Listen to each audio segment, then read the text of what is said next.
It is my born name, Naeem Kassar, and my acquired name is Nazuk Pari.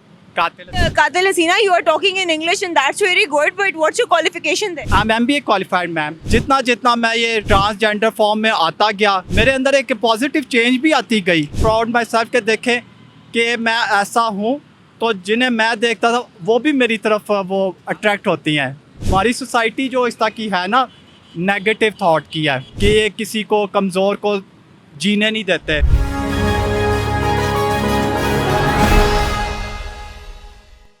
अस्सलाम वालेकुम, आप देख रहे हैं पाकिस्तान खबर टीवी और मैं हूँ फातिमा वसीम. आज हमारे साथ नाजुक परी मौजूद हैं, जिनका गेटअप भी जिस तरह का है वो आप देख सकते हैं, लेकिन हम इनसे जानेंगे कि इनकी कहानी क्या और इनकी ज़िंदगी में ऐसा क्या ट्विस्ट आया कि इनको ऐसा गेटअप करना पड़ा. जी अस्सलाम वालेकुम. वालेकुम सलाम मैम. नाजुक परी आपका नाम तो हम लोगों ने नाजुक परी सुन लिया है, बट आपका ओरिजिनल नेम क्या है?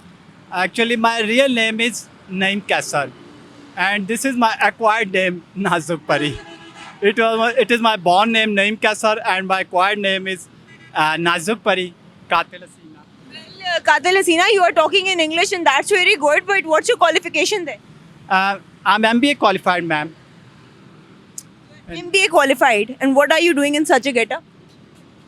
Because it enhances my personality. It provides me lot of fame, which I had not in the manly getup.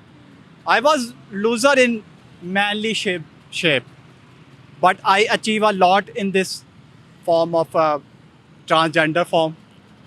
In transgender form. क्या ऐसा मोटिवेशन था कि ट्रांसजेंडर बनना पड़ गया भाई?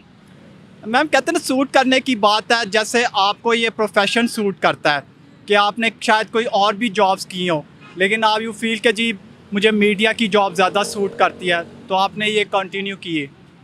तो same thing happen with me when I fell कि people getting attention to me, they are focusing on me.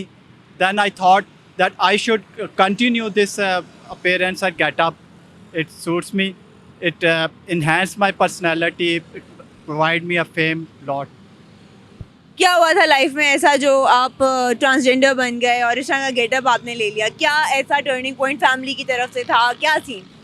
Ma'am detail बतानी है. हाँ, एक इंसिडेंट था कि मैं भाई के साथ रहता था 2016 में पंजाब सोसाइटी. हमारे साथ एक मेड भी होती थी. भाई ने उसको गिफ्ट की लेडीज़ पैंट, उसको मिसफिट हुई, उसने मुझे दी, मैंने वो पहनी. मुझे वो I was so much appreciated by the neighbours of job society. I realise that I was never been appreciated earlier before. kept earlier. Then I thought that I should buy further pants, continue. Then I started folded the pants. मैंने फिर पैंटों को उठाना भी शुरू किया. फिर makeup, जितना जितना मैं ये ट्रांसजेंडर फॉर्म में आता गया, मेरे अंदर एक पॉजिटिव चेंज भी आती गई कि मैं जो एक लेडीज़ को भी अजीब नज़रों से देखता, वो मैंने छोड़ दी है, बल्कि मुझे लोगों ने नोट करना शुरू कर दिया. तो मैं फिर प्राउड माई सेल्फ के देखें कि मैं ऐसा हूँ, तो जिन्हें मैं देखता था वो भी मेरी तरफ वो अट्रैक्ट होती हैं. और मेरे अंदर एक फ़ाइटर भी आता गया कि मैं पहले अपने मतलब डिग्रेड करने वाले लड़कों को उस तरह से हैंडल नहीं कर पाता जो अब करता हूँ, कि मैं 4 आवारा लड़कों की दौड़ लगवा देता हूँ. जी 4 आवारा लड़कों की दौड़ लगा दें, क्यों? लड़के आपको छेड़ने आते हैं? जी मैम, वो पता ना कि आपको ट्रांसजेंडर्स को बहुत इरिटेट करते हैं लोग, मोर देन वुमेन. मतलब वो इरिटेट करते हैं ट्रांसजेंडर्स को. हमारी सोसाइटी जो इस तरह की है ना, नेगेटिव थॉट की है कि ये नेगेटिव पीपल, कि ये किसी को कमज़ोर को जीने नहीं देते. तो मुझे तो इसका एक बल्कि ये बड़ा बेनिफिट मिला कि मैं इस फॉर्म में होता हूँ. मुझे लड़के टीज़ करते हैं, I get opportunity fight, then I come famous, कि मैं इसी तरह मशहूर हो जाता हूँ. कि अब देखें, ये मेरी ट्रांसजेंडर फॉर्म ही है कि आप जैसे प्रेस्टीजियस लोग मेरा इंटरव्यू लेने आए हैं. अदरवाइज़ क्यों आते आप मेरे पास? मैं कोई बड़ा बिजनेसमैन नहीं हूँ, ब्यूरोक्रेट नहीं हूँ, पॉलिटिशियन नहीं हूँ, कोई एक्टर नहीं हूँ, क्रिकेटर नहीं हूँ. किस कैपेसिटी से आपने मेरा इंटरव्यू कंडक्ट करना था? नईम कैसर साहब, आप काम क्या करते थे पहले? मैम एक्चुअली मैंने कई जॉब्स करके ना धक्के खाए, प्राइवेट जॉब्स की. तो कहीं महीना, कोई 2 महीना, कोई हफ्ता, तो मैं सफ़र ही करता रहा। मैं ना आई गॉट पेन माई, मतलब मुझे तकलीफ़ ही रही है जॉब करके, कोई स्मूथनेस नहीं रही। तो लेकिन जब मैं इस फॉर्म में आ गया, अब ये देखें आपके सामने है, कहते ना कि ये एक फेम है कि लोगों को कि इतनी पब्लिक गैदर राउंड अस, कि इतना लोगों को जमा हो जाना, तो ये शोहरत तो फिर लोगों को अच्छी ही लगती है ना, कि उनके पास मीडिया है, लोगों का हजूम आए, ना कि वो 100 बंदों में बैठा हो तो कोई उसको देखने वाला ना हो। नहीं तो आपने पहले आप क्या काम करते थे? बिकॉज नईम कैसर साहब, आप मेरे ख्याल में एक बहुत अच्छी फैमिली से बिलोंग करते हैं, आपने एमबीए भी किया हुआ है। शुरू से ट्रांसजेंडर थे या you just get yourself transformed into a transgender? I adopted the transgender parents. कि मैडम आपने सही सुना कि आप थोड़ा सा आगे जाएं, ये जीटी रोड शादरा पे ना, opposite to Nawaz Sharif hospital, you face a housing society, it belongs to my father, Qaiser town, Chaudhry Hanif Qaiser. तो वो चौधरी हनीफ कैसर साहब के कैसर टाउन था, वो मेरे वालिद साहब थे और मेरे कुछ रिलेटिव भी वहाँ थोड़े से प्रोमिनेंट हैं। तो लेकिन मैं इसी तरह से ही प्रोमिनेंट हुआ हूँ कि मुझे अब हर जगह लोग जानते हैं।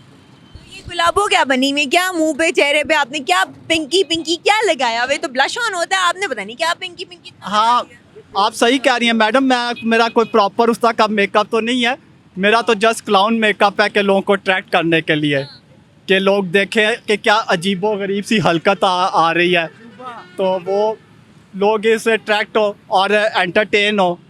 अजूबा गलगत ने इतनी कि विग भी लगाई हुई है। जी मैम। कोई भी तो टोपी निकाले तो पता चले सारे बाल चले गए।